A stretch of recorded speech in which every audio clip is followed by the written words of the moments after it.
Hi, everybody. Hi, everybody.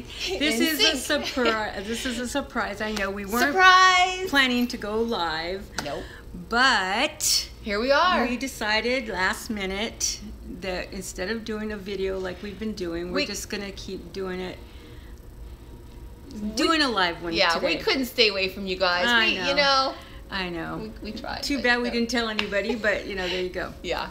Yeah, but the reason why we are here today, and it's something that I was talking with Chrissy about, and it seems like I've been getting calls and texts and messages that, things are like really either life-altering or it's life or death kind of situations that are going on. Very intense things happening. Intense things happening, and it seems like it comes, and I don't know another way to put it other than it seems like it comes in waves.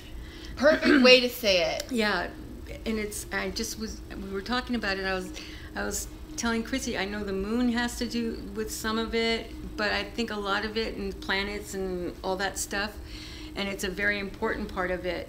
But also I think our energy, and the energy that we're getting from other people and things like that. Like that ripple effect. Right. It's interesting, isn't it? When we've heard this before, when something happens, even internally, and we send out that frequency, it can bring down or bring up a room of people. Yeah. Because whenever I was doing the Sylvia Brown Hypnosis Training Center, when we would have classes, that was part of our meditation too, is that when you're around someone within a 6-foot perimeter, you exchange heart energy with that person, and going on the bus, going in the grocery store, everywhere you're getting that.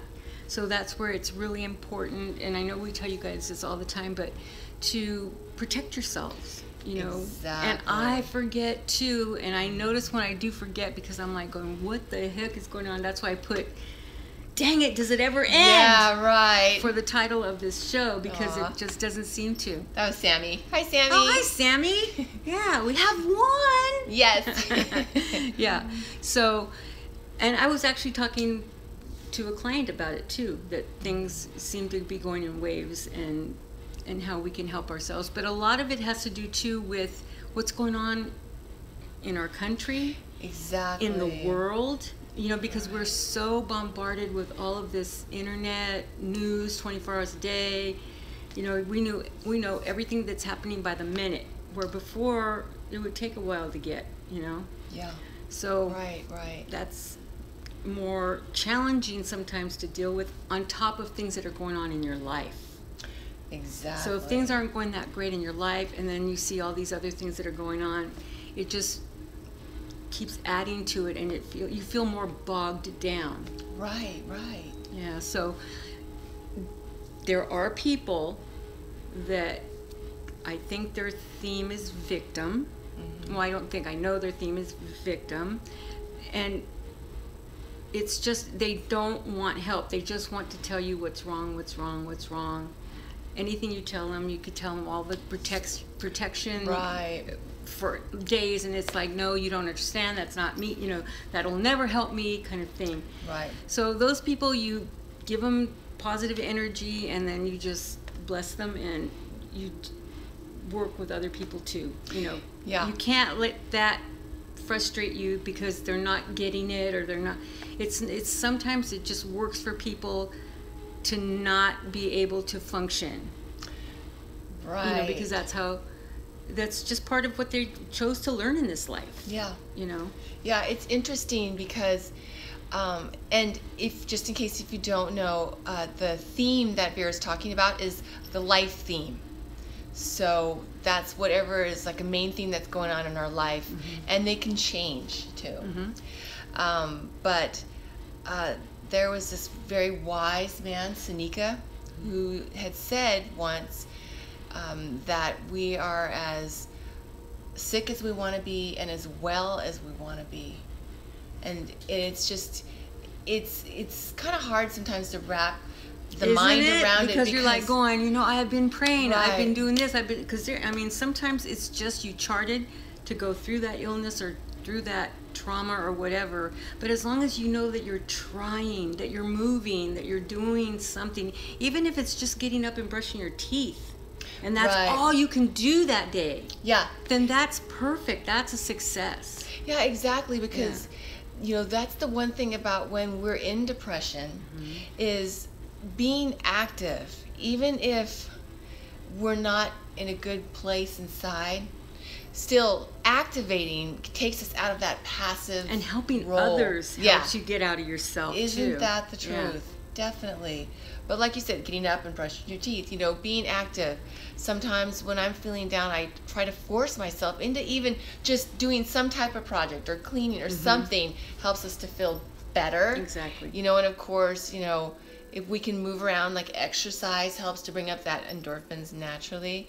But, you know, and, you know, one of the things too I wanted to say is because a lot of times it's hope, you know, we don't have a lot of hope, you know, and I just wanted to bring up that you know, we all have an archangel and their function is hope. So let's not forget to utilize, like, let's say you're Michael Archangel with his golden sword to cut through that negativity. And sometimes when we're depressed, it's not the first thing that we think of is how am I going to make myself feel better? I'm thinking, you know, I just feel so bad, you know, or whatever it is. And I want something else to make me feel better. And that's why we go through these things, is to find that we have to reach down deep inside and to want to help ourselves. Yeah.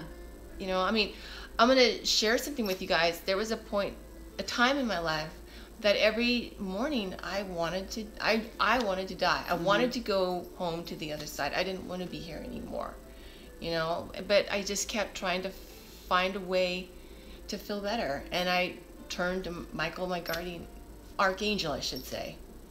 You know, it's interesting. Yeah. I didn't do it because I knew his function was hope.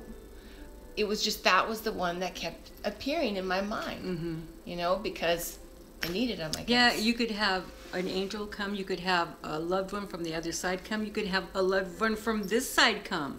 Because a lot of times we get visitations from people that are here, and that's kind of weird, but it happens. Exactly. You know, so. Oh, that's cool, Sammy. Oh, that's something interesting. Told her to do that too. To do that too, to get up and do something. Just do anything, something, you know. But it's also okay to sit in that feeling, to know what it feels like, but then also to bring yourself out of it. Because we also have our quick fix society. Yeah, like I can't feel bad. I can't feel down. Yeah, so I'm going to... And this is not clinical. We're talking about just everyday, you know, feeling a little bit down. Yeah. Right. Because people that have clinical depression have to have their medication. Have to. Right, of course. Yeah, definitely. God made doctors and medicine too. Yeah. But this is to help along with that. Is what we're saying. Yeah. You know. Definitely. But yeah, it's, you know, in some way, you know, reaching for something to help ourselves. You know, for me, it was my angel. Like you said, sometimes it's talking to others. Yeah. You know, reaching out to somebody just to be able to express what's going on. Yeah.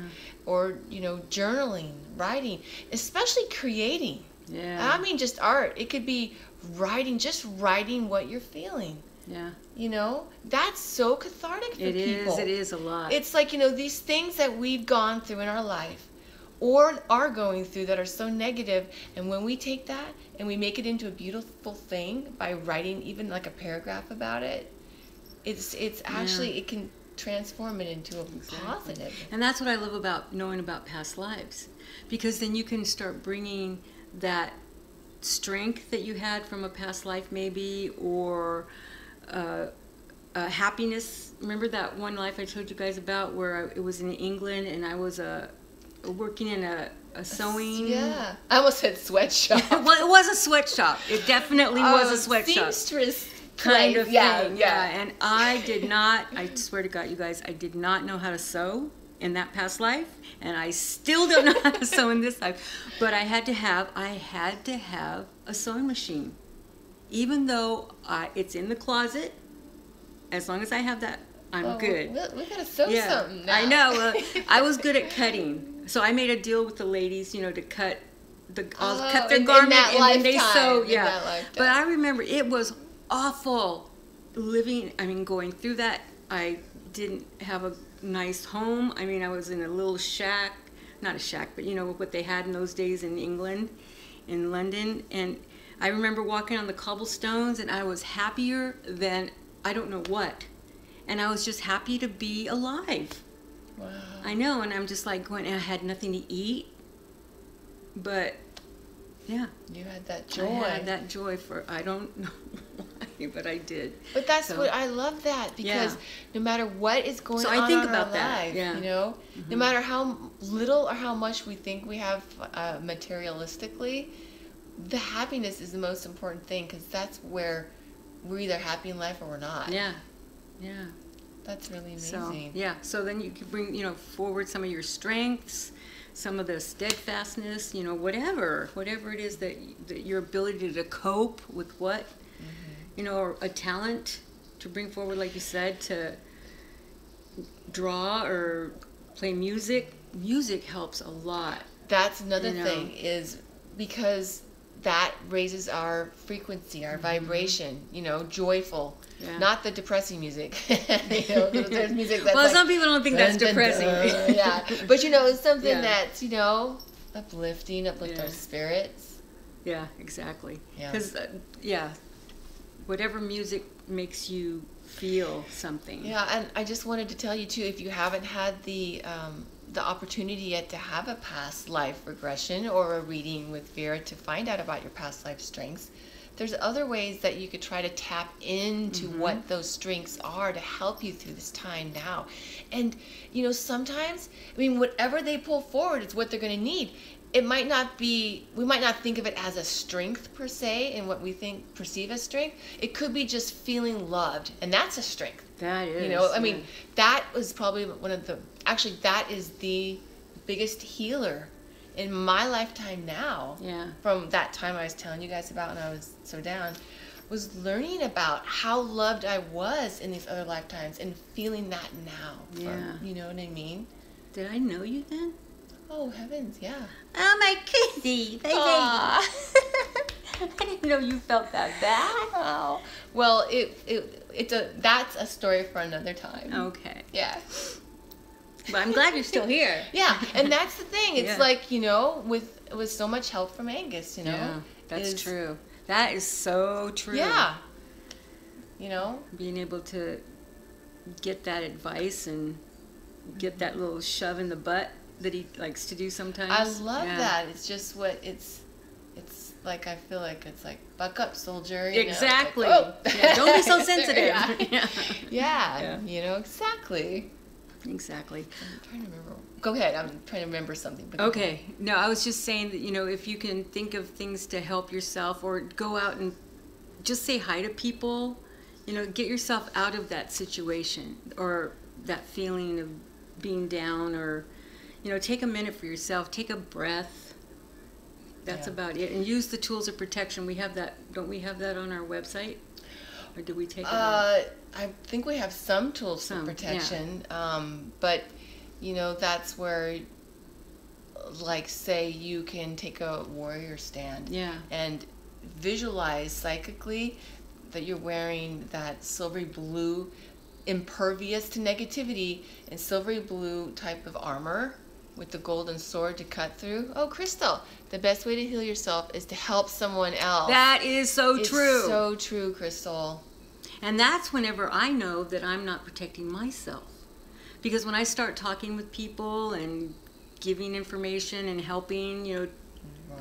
And then usually after I feel energized.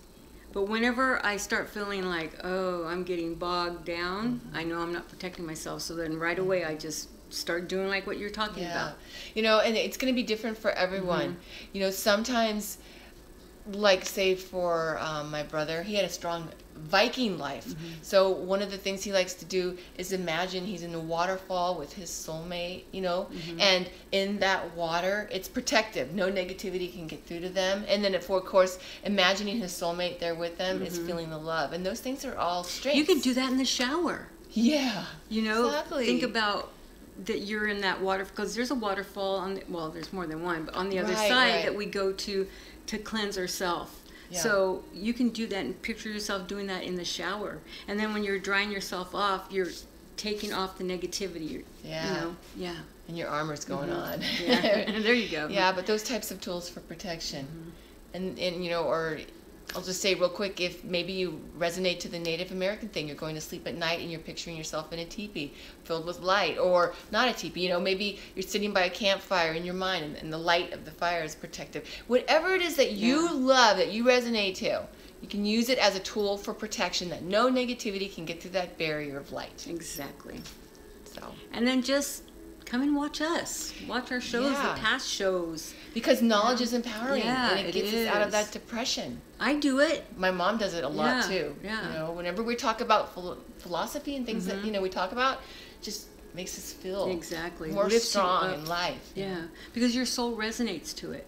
You know, so it's eager to grab it, that energy and that strength and all that good stuff. Yeah. Yeah, so we just wanted to share those few things with you guys in case that, you know, you might be feeling down, or you know somebody else that you can help. Exactly. It's just a reminder. Exactly. You know, to help us. Yeah. And we will be sending Crystal something soon too, won't we? Yes, we will. All right. Well, we hope you guys have a great rest of the week, rest of the day, and enjoy your life. Yeah. Take a breath. A deep breath. Yeah. Yeah, and go to your happy place, you know? Yeah, exactly. All right, we will see you guys all later. Bye. I didn't know you felt bad. Oh. That bad?